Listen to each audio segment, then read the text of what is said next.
Welcome back, everybody, to Embrace the Squiggle. We are excited to have you today.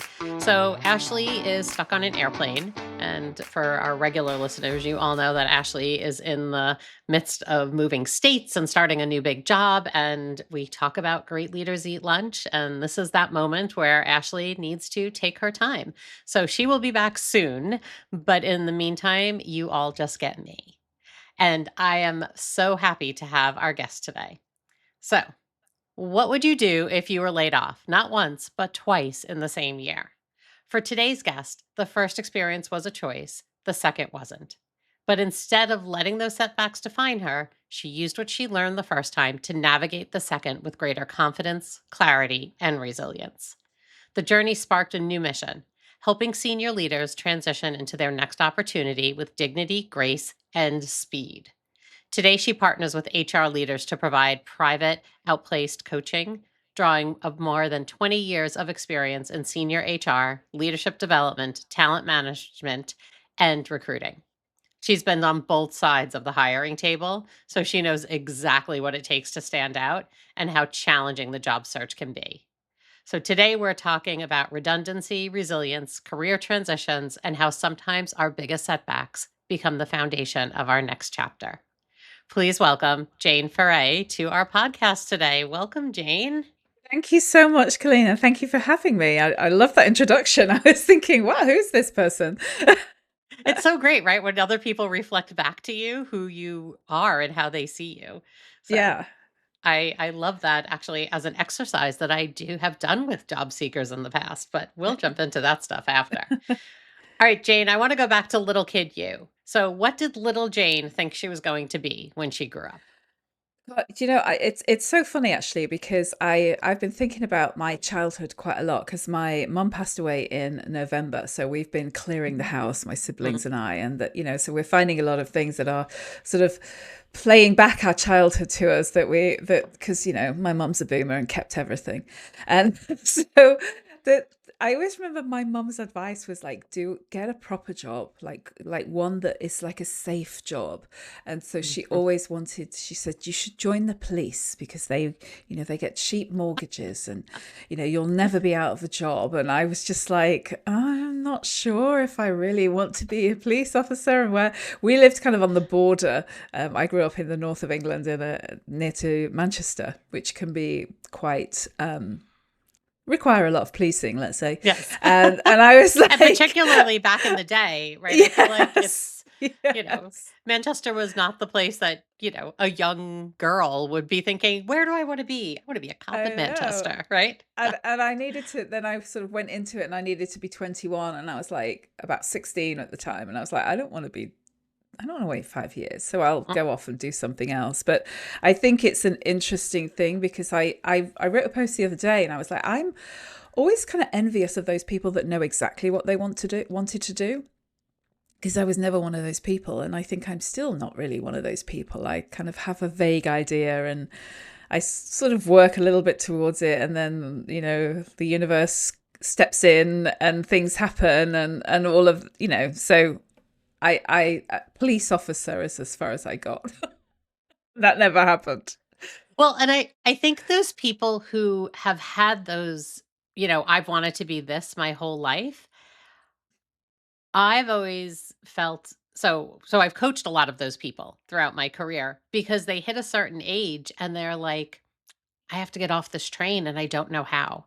Yeah. And it's almost like there's immense guilt and regret of having gotten on that train. Mm. I've coached a whole bunch of lawyers who realized they did not want to be lawyers. Yeah. I coached a pediatric cardiologist at one point Wow. who, her father was a pediatric cardiologist. Her mother was a pediatric cardiology nurse. This is Yeah. what she wanted to do her whole life. And then had kids of her own and realized it wasn't the lifestyle she wanted. Yeah. And It I it's think it's there's like that regret, but also the I don't know how to stop this train. But I think as you started speaking, the thing that came into my head was it's usually those people who have been surrounded by those people. So the Yes. people who've grown up in a family of lawyers, the people who've Mhm. grown up in a family of doctors. It's like if that's all you've known, then that's what you will become. And it's almost a you almost step into those careers without actually thinking about it, and it's those moments that you wake up and you go, how did this happen? This is not what I want to do. And the guilt comes from this thing of like legacy, and I'm letting people down, and it's like, but what about you, and what do you want to Mhm. do? Because just because your father, your mother, uncle, grandfather, whoever was a lawyer, doesn't mean that you're cut out for that. And I have one of my very best friends is a lawyer, actually, and he says he hates it. And Mhm. but and he was in-house counsel, but he has transitioned, because the thing that he realized quite early on is that yes, he can do the law, but it doesn't excite him. But he surrounded himself with a team who were great at doing the law, and he became this great leader in the legal space. And I think that's almost him sort of finding his niche, if you like, because it's like anyone can lawyer, and but very few lawyers can lead. Yes. Interesting. Well, I feel like that's the whole premise of my business really is this whole idea that we we put people into leadership roles because they're good at the task of their Yeah, job, right? You're a yeah, good engineer, you should lead the team. You're a good salesperson, you should lead the team. yeah, But we don't really teach those leadership skills. We just assume that people somehow have gained these leadership skills when they really need to be taught. They are actual skills that you can yeah, teach someone. yeah. And the question, and it's interesting because those are always the two examples I use: engineering and sales. And I worked in engineering. I worked at British Airways for nearly 20 years, and I was in engineering as a HR business partner for a few of those years.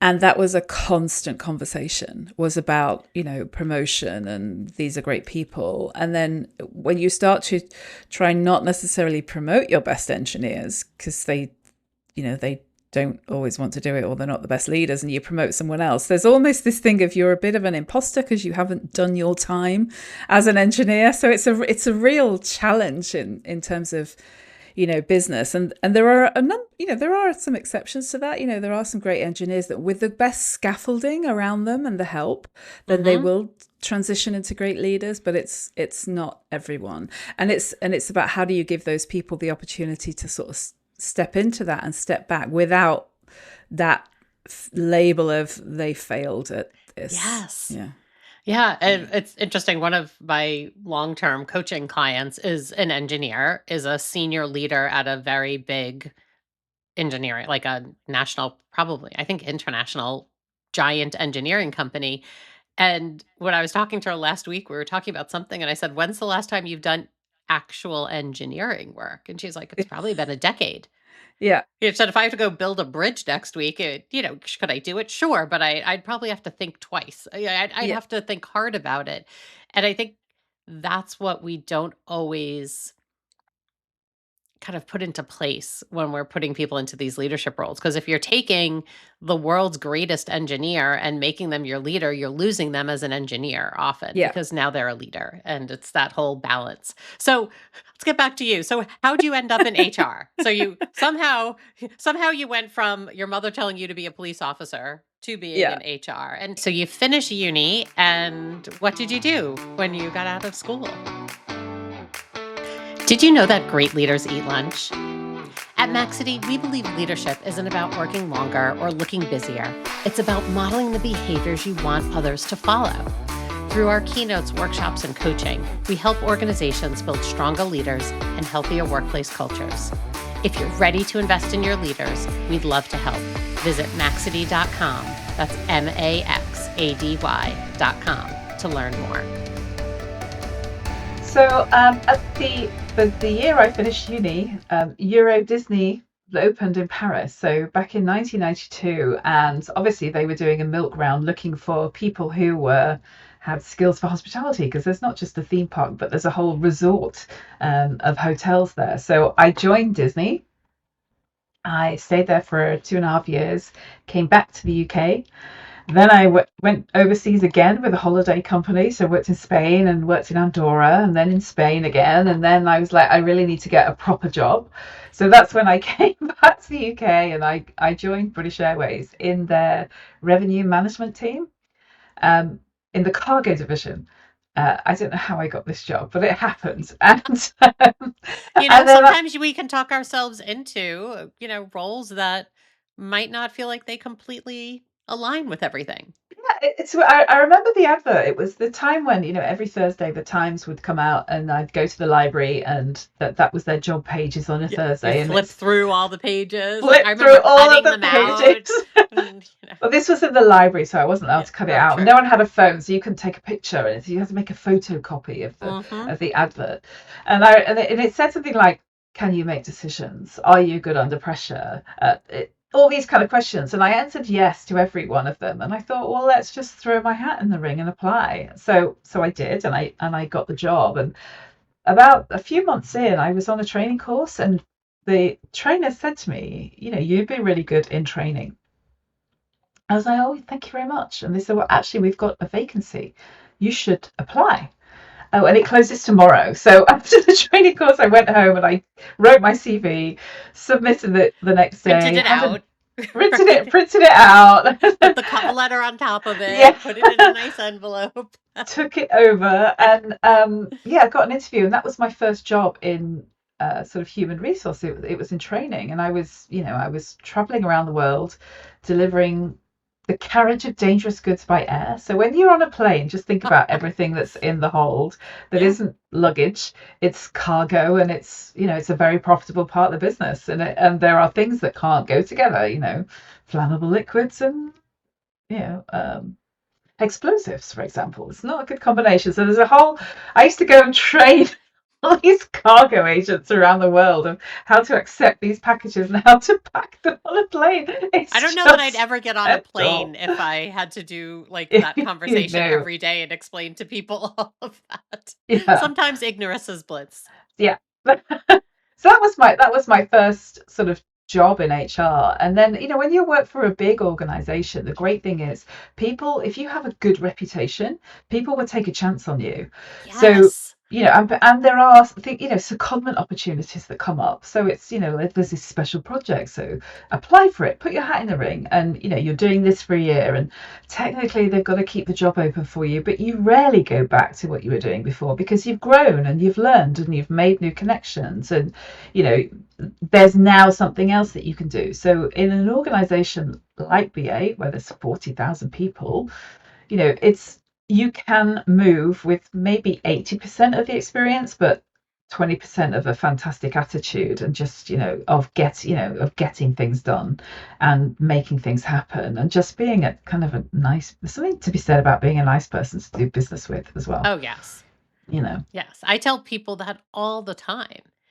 mm, That most skills you can learn yeah, if you're a good human being and you've shown up and you've shown interest and you've shown that you can learn new skills. yeah, It's not like they're asking you to be a cardiac surgeon, right? They're asking you to learn skills that for a smart person, you can learn them pretty quickly. yeah, yeah. And if you take something like training, so yeah, I was Mhm. training quite technical things.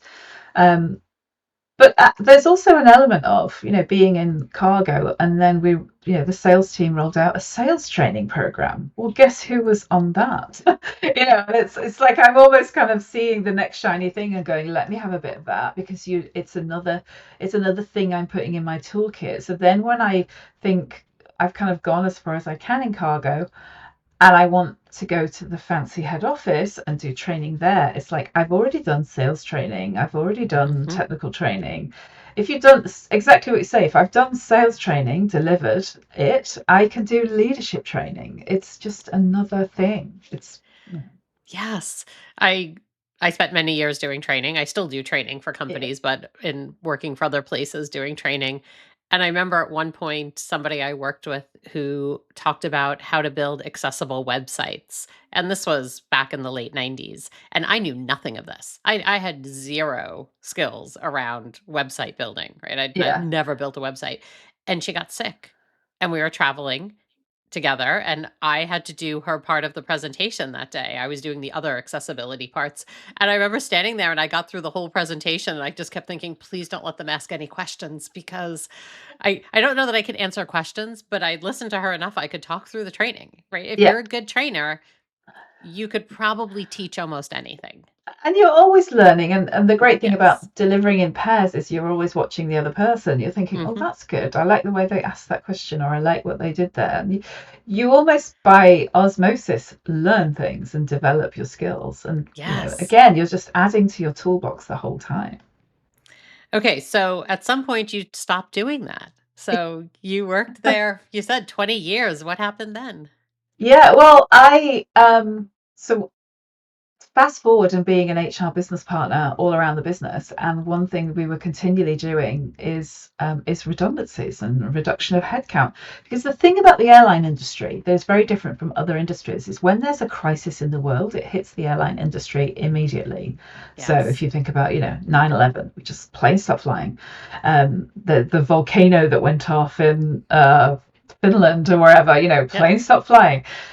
The war in the Middle East, it's like planes stop flying. So it's an immediate reaction to Mhm. what's going on in the world, and very often it's outside of the control of the airline. Um, so there's always a task to reduce headcount, and I kind of knew that at some point, that guillotine is going to come on my neck, and I sort of engineered it so it's like, well, I've done enough of these exiting people to know how it works and how to leverage the best deal for myself. Mhm. And so I did that. It was like I had your role is at risk of redundancy chat. And I was like, okay, there was nothing that I really wanted to do. I was kind of looking up at the next level going, yeah, you look stressed as hell. And there's so fewer jobs at that role. They just keep adding things to people's jobs. And I was like, I don't want that. Mhm. I really don't want that. And I thought I was in my late 40s at the time, and I thought I can feel myself turning into that pessimistic 50-something-year-old who's now been there so long they're trapped, because it's like, Mhm. oh God, at 50-something, it's like, am I going to leave and try and find a new job? So I thought, if I don't go now, I'm here forever. So I just took that leap of faith and went, do you know what? I'm just gonna leave and take the money. And I was almost headhunted straight away, funnily enough, into a head of training role in a fast food chain in Mm. the UK. So at that kind of it was almost back to that beginning. It's back to the training, back to hospitality loosely. I'm passionate about food, and it was a healthy fast food chain, so it's very Mhm. much ahead of its time in terms of food provenance, seasonal ingredients, vegan, meat free, all of that kind of products. And it was completely different branding from BA. So BA was very staid, traditional, took ages to get anything done. And this was a business where, I'd say to my boss, I need this much money to do this. And he was like, yeah, just make it happen. I was like, what, you don't need a business case? You don't need 20 meetings to sign it off? He went, no, just get it done. And I was like, oh, okay. So very, very different. Fantastic. Right. But then the flip side with that business is, 8 months into being there, they got taken over by a VC firm, and Mhm. the first thing that goes is never finance, it's training, it's Mhm. people. So it's like you need to lose head office cost, and the head office cost that's going is the people team. Yes. Even though people are our greatest asset, right? Mhm. I still don't understand Someday that. they'll learn it, but I someday they'll figure out that, right, if you're getting rid of your people who are your best asset, your company is never going to function Yeah, at its highest. yeah. And I've learned, that it's like, if someone's made that decision, they've made the decision. It doesn't matter what you Mhm. say, what you Right. do. And I learned this so often from being on the other side of it, where it's like, honey, just move on. The decision's made. It's just, you can kick up a stink, but you're still going It's to be not worth it. leaving the business. Right. Save your energy. Like, really, like, save your energy. And this was a few weeks before Christmas. So it's just like, oh God, I like, what am I going to do now? And I just decided to go like, well, I didn't really have a break between BA and moving on, and here we are. And no one's recruiting on the 10th of December, so just chill out, enjoy Christmas, maybe rein in the spending a little bit, and start again in January. And I'd always had this scratch to start my own business. Mhm. Stuck isn't a strategy. Have you ever felt stuck in your career or your leadership role? Maybe you're ready for something bigger, but you're not sure what that next step looks like. That's exactly why Maxity exists. We help leaders, teams, and organizations uncover their strengths, gain clarity, and move forward with confidence. Whether you're navigating a career pivot, leading through change, or building stronger teams, you don't have to figure it out alone. Learn more at maxity.com. That's maxady.com. But I didn't want to do it after leaving BA because I thought, oh, I'm just going to be like the BA person. So I need a couple of other industries under my belt. And then I just thought I was looking for a job and trying to start my business. And I wasn't doing either of those very well. So I was just like, okay, let's just bite the bullet, start the business. What's the worst thing that can happen? The worst thing that can happen is it doesn't work and I can just go and get a job. Right. And, 8 years later, my business is still here. And it's been up and down. I've had incredible years and I've had terrible years. And it's like, and I think about, when my mum passed away, I was like, God, if I was working somewhere now, I'd be having, like a dependency leave and time off for the funeral and still getting paid. Whereas it's like, I'm not. I'm just having to go like, weirdly, the universe has a plan. Weirdly, I'd finished with a whole load of clients and I had nothing lined up until the new year. So I just said, you know what? I'm just not going to do anything in my business for 6 weeks because that's what I needed to do at that time. And then when you're not working on your business for 6 weeks, that is impacted, months down the line, and it's just getting back again. So it's the highest of the highs, it's the lowest of the lows, but it's I wouldn't change it for the world. But I mean, congratulations on 8 years. I just celebrated 7 years this weekend Oh, of being in congratulations. business, right? And looking back on it, I was out to dinner with my husband and he asked me, if you had to do it all over, would you still do it? Because I Yeah. had a similar story. I got laid off from a role, decided, okay, maybe this is the time to try it. I'll try this for 3 or 6 months. We'll see if it works. And 6 months later, COVID hit. Or, Oh, or I would, and I'd have it like 5 months later. So it was like, oh, well, I guess this is what I'm doing. Because, and as time has gone on, as I look back now, I think, gosh, every once in a while I'll see a job that pops up and think, ooh, that would be really interesting. Like if I was going to go work for someone. And I've even gotten as far as like opening my resume document to look at it and think, should I apply for this? And I'll get 10 minutes into looking at my resume and go, what am I doing? I don't yeah. want to work for someone again. I don't want to ask somebody if I can have 2 hours off to go to the dentist ever again. Right. I love the work that I get to do. I love that it's different all the time. I love that I can kind of, I travel a lot personally and Yeah. professionally. I love doing all of that. I'm like, why would I give that up? Yeah. But And you can work from wherever. So, wherever. Yeah. I was on a cruise, and I was with my friend, and it's like we're both working on the, get the Wi-Fi package, Mm. which is a ridiculous price. But Yes. you kind of, but that's a business expense now. Yes. So it's like, you get the Wi-Fi package, and yeah, I'll have a little pool day. But when it's a sea day, it's like I'm going to put myself in the lounge, get a Hmm. little cocktail, and just, do my thing. Get a little work done and it's all Yeah, okay. it's all great, and it's Yeah. and I think you can just do that. You can just do that anywhere. I mean, my husband, my name is French. It's not mine. It's my husband's. He's from Mauritius, which is a little island Hmm. in the Indian Ocean. So after COVID, during COVID, they were really like locked down and we couldn't visit for like 2 years. So when it reopened, we went for 6 weeks and we both Nice. worked from there. That's funny. Yeah. That's actually on Yeah. our places to go visit because Oh, the hostess at one of my favorite restaurants here is from Mauritius. What a small world. Yeah, Oh my right? Because she goodness. always talks about she's like, "It's this tiny island and it's beautiful," and she'll always Yeah. show us pictures and stuff, and I'm like, that is definitely on the list of places I need to Yeah. go." Don't go in January or February though. Cyclone season. Ooh, October, that would November is the best time. yes, yes. Okay, Yeah. so let's so who are you working with now? Like, what does your business look like these days?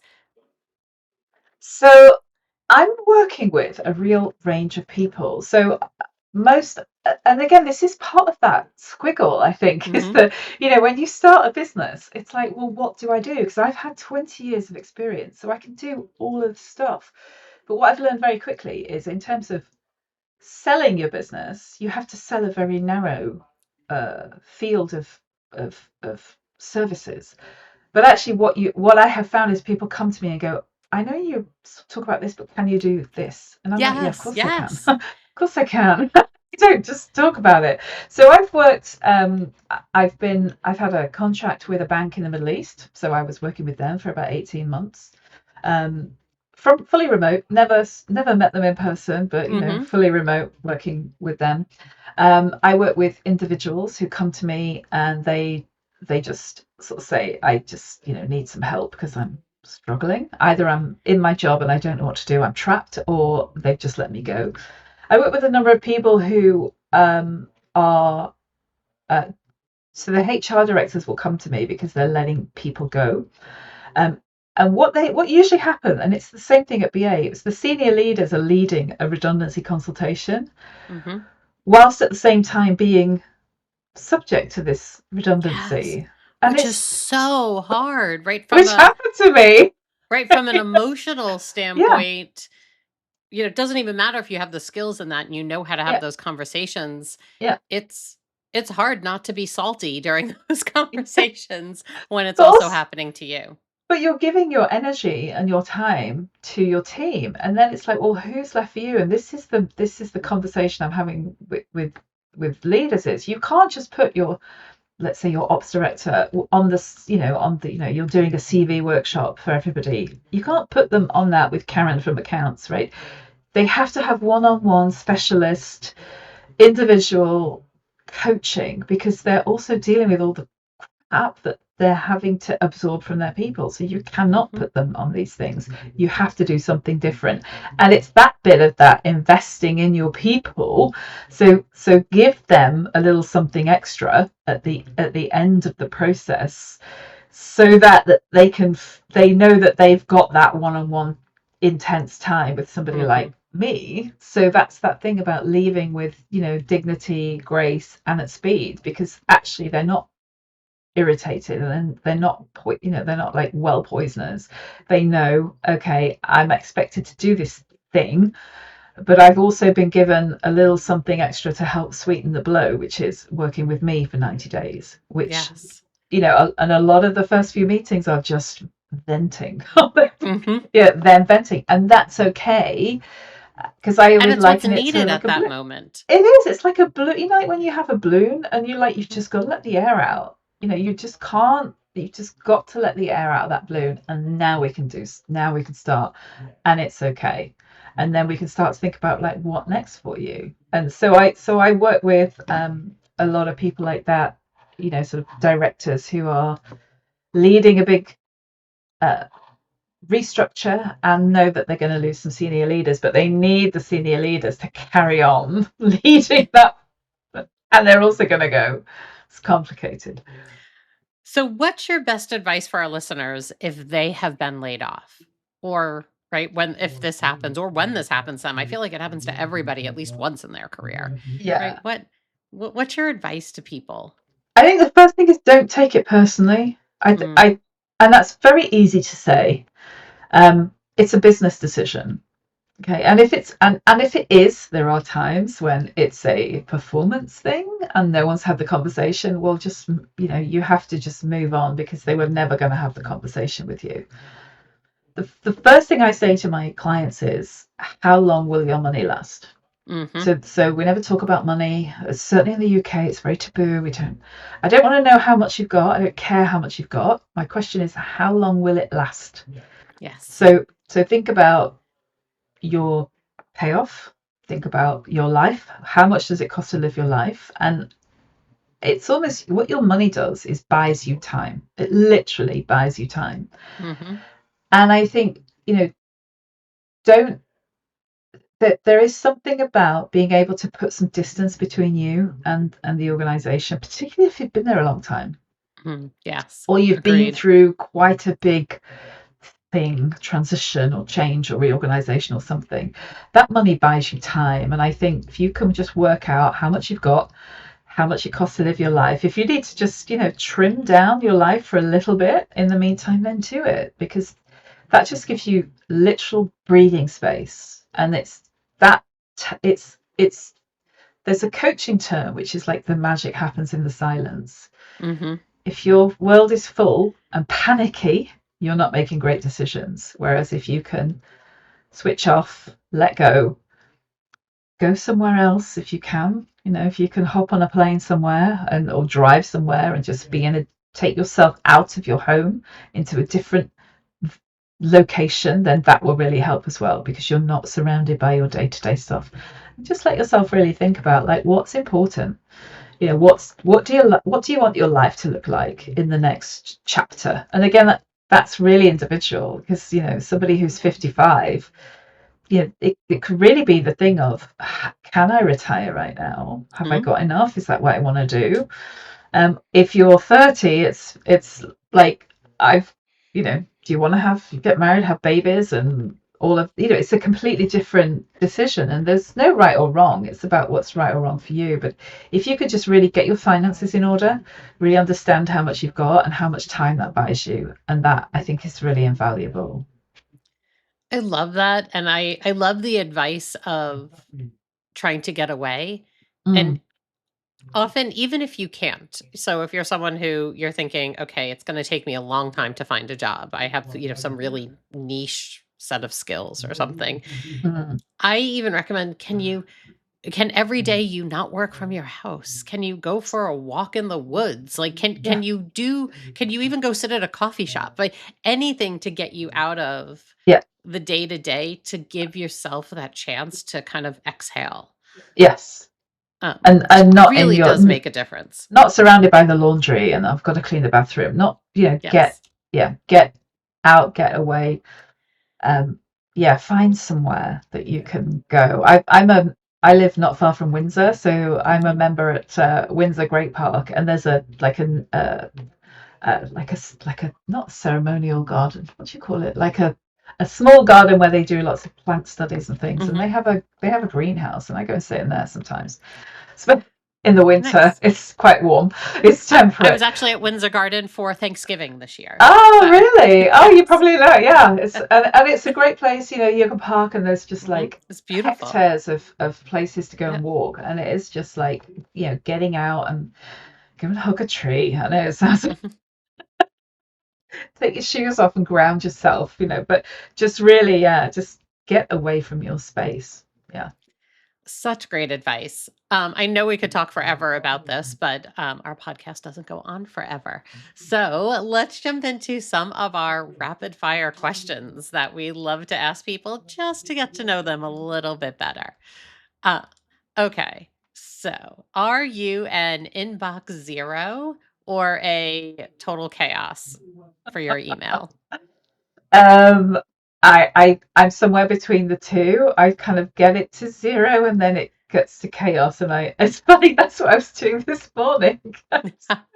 We're recording this on a Friday, and Friday is my like admin day, and I was like, I need to clear some of this stuff, and I've just been not at home, and I've been traveling, so my whole life is a bit of chaos at the moment. Yes. All right. What are you streaming or binging on TV these days? You know what I finished last night? Oh, um, America's Sweethearts, the Dallas Cowboy Yeah. cheerleaders. Yes. Right. And it's so funny. I'm not a cheerleader person, and I'm definitely not a Dallas Cowboys fan, but it just sucked us all in, right? It just sucked all of us in. So, Yeah, and I do think they need a pay rise. I mean, that's modern day slavery right there. oh, it's such an interesting, or we could talk about that forever too. Yeah, We could have whole podcast just about yeah. that You kind of should get side one of of the them on here. industry. Be really so we did have a NFL cheerleader on who Oh, talked wow. about I forget what episode it was. It was early in our podcast, but she actually talked about, there's a limit. I forget the team that she was on. I think it was 3 years is the most, right, Oh, that you can okay. do it. And everybody also has a full-time job. So, Yeah. it's an extra thing that gets added onto your life. So, just Yeah. a interesting thing. I mean, being English, the whole cheerleader thing is like interesting because it's like, and then there's the whole gender thing. It's like, Yes, well, look at what yeah, you're earning versus the players and such how a whole much you're yeah. working versus, yeah. Mhm. So interesting.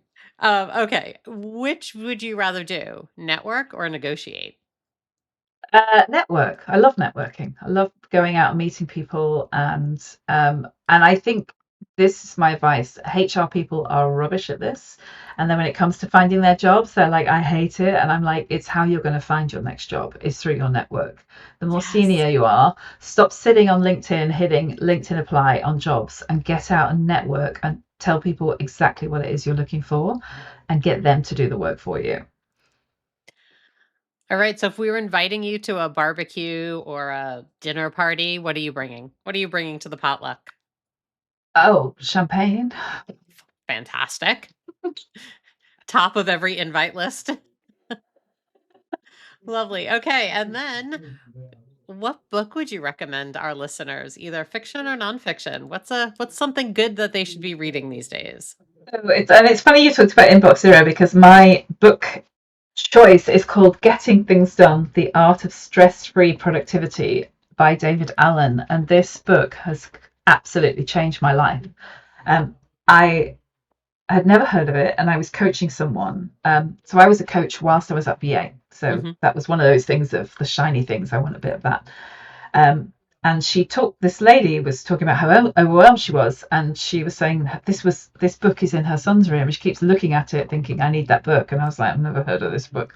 So at the end of that coaching session, I went back to my desk and I ordered it and I read it, and I was like, this is what I need. And since that moment, so that must have been 2016. Hmm. So 10 years ago, I have been following this method of, getting things done. And I think why my life feels a mess is because I haven't done the weekly review, which is a fundamental part of this process, just because I've been traveling and there's other stuff with mum's house we've been dealing with. So I feel out of control, and that's what I was doing this morning, is getting back in control. But I have a system that I don't even really need to think about now. So Getting Things Done is the book I would say everybody in corporate life and beyond needs to learn and implement. Fantastic. I will have to check that out. I do not know that book either. Oh So, yeah. well, thank you, Jane, for being our guest today. If our listeners want to connect with you or find you, where can they do that? So two places. I'm on LinkedIn pretty much every day. So please do connect with me, follow me. I have a newsletter on there called Talking Talent. So it's just my name, Jane Ferré, or my website, which is janeferré.com, and everything is on there. So due for an upgrade very shortly. So that's my big job this week. Fantastic. We will link those in the show notes. So, thank you so much for being our guest today. And for our listeners, we hope you squiggle into something really fantastic this week. Have a great day, everyone. Thank you, Colleen.